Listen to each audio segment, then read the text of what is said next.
There's a little place in my dreams where I go and I wanna cheer up, it seems. No filters and no limitations to stop me from spamming and paper chase.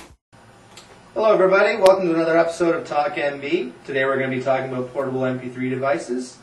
Here I hold in my hand the new 5th generation video iPod. And we're also going to be comparing it to this MPO 512 megabyte MP3 player.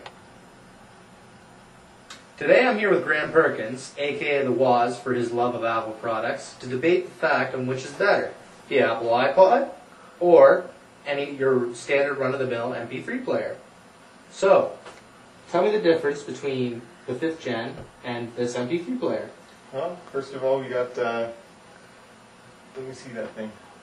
We got this tiny little screen on this one here. Don't know what that's really good for, but on this one we got this very high definition screen on it.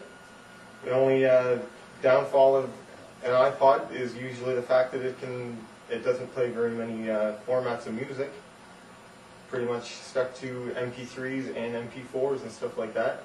So Woz, in saying that, does the MPO play more music formats? As far as I know it does. I've never really used one, but from what I understand, these ones play WMA files, MP3s, pretty much everything you can throw at them. Okay, so from a consumer standpoint, I mean, which is more affordable?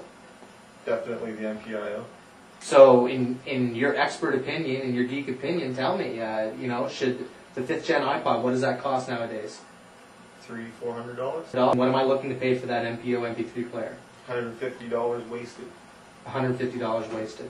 So it seems to be that you pay for what you get. Definitely do. Some downfalls of the iPod, though, definitely. Okay.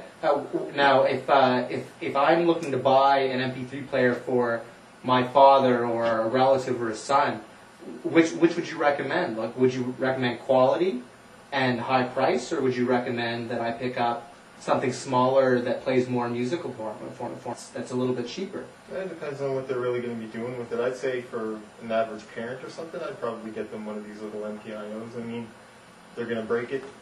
Big deal. That's a very good point. Very good point. How destructible is the iPod? Have you had your fair share of iPod mishaps? I've had a couple of them. Unfortunately, with most Apple products, you usually do have problems with them. But you have to deal with it, and because you love the product. You love the product. Yeah. So, I guess that kind of sums that up. Thank you, Woz, for talking about that. No problem. So, I guess just to summarize then, if you're looking for something cheap and affordable for your kids or your father or your parents to destroy, go with the MPO. But if you have a little bit extra money kicking around and you're fairly careful and you have a passion for iPods, then let's stick with the 5th gen iPod video. Hey guys, well that was pretty informative from the Woz, if I do say so myself. Now, in correlation to MP3 players, let's talk about music. Everybody seems to be talking about downloading music these days. So today, I have a very familiar person to myself, I guess you could say, my brother Joshua Levy. How's it going? And Josh is here to talk to us today about different means of getting music. So, Josh, Dave, tell me, what are you doing? brother, lay it out for me. Where are you getting your music from? Well, it really depends on the person and the user and what you're looking for.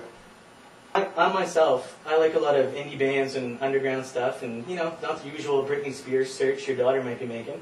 Good point. So I have to resort to privatized trackers, which I don't know if anyone's familiar out there, but there's things called torrents and other programs such as Kazaa and LimeWire, things of that nature. Okay, so on that subject then, which is safer to use, torrents or peer-to-peer applications? Well, that's just it. With the privatized tracker, I have to have a login and password and an account.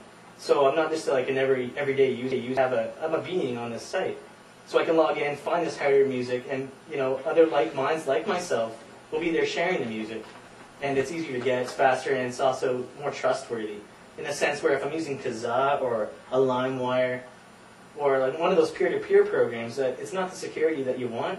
Because it could be any average Joe out there, like, who wants to put a virus out, right? Or, the spam that you're always getting there after your girlfriend's on your computer, yep. Or your mom or whatever, right? So, sticking with a privatized tracker is better for the, I guess, tech guy or the nerd. But 9 times out of 10, you're gonna have to listen to somebody complain about their computer no longer working because and downloaded a virus. Exactly, and I've had that happen to myself before, and trust me, it is a pain in the butt. Definitely. So let's drop the bomb, because I know everybody wants to hear us talk about this. So let's talk about legal downloading and illegal Oh downloading. man, let me tell you, I've been hearing that my whole life. Well, What are the logistics in Canada right now for downloading? From my perspective and what I've read on the internet, which is pretty much your only source of information these days, it's accurate to an extent. In Canada, you can get away with downloading now and then, but the bigger things like movies are huge flags. You really don't want to be downloading a movie because that's a huge flag. Don't download movies, folks.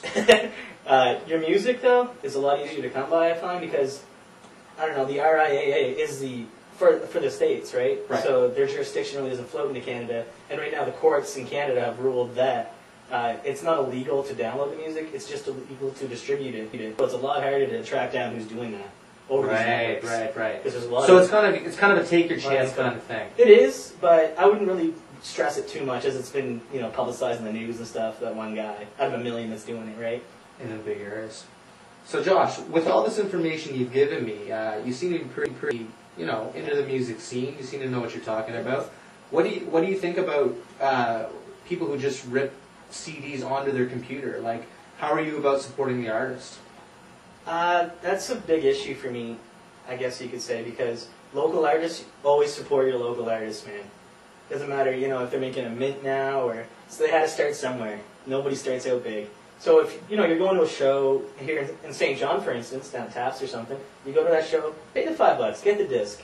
Don't rip it. I mean, there's shows all over New Brunswick. Yeah, and for $5, you're doing nothing but helping the guy out because you're going to hear it again. Exactly. As opposed to if he's ripped it, you're hurting them. And they're going to put out more stuff due to that. Whereas I feel if you're on a Kazaa or a big a torrent network or something, you're only hurting, I guess, the industry like Sony, the billion-dollar giant.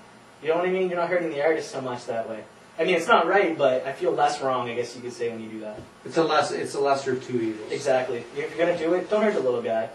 Exactly. Yeah. So on that note, folks, if you're a local artist in New Brunswick doing music, drop us an email. Come visit our website and speak up and speak loud, because we're here for you and we want to put your name out. So, in saying this and having this conversation with my brother Joshua, thank you again very much, Josh, for showing up on the show. Anytime. I would like to reiterate that Talk MB does not condone piracy of music, movies, or software whatsoever. But we are here to inform you of what is out there in New Brunswick.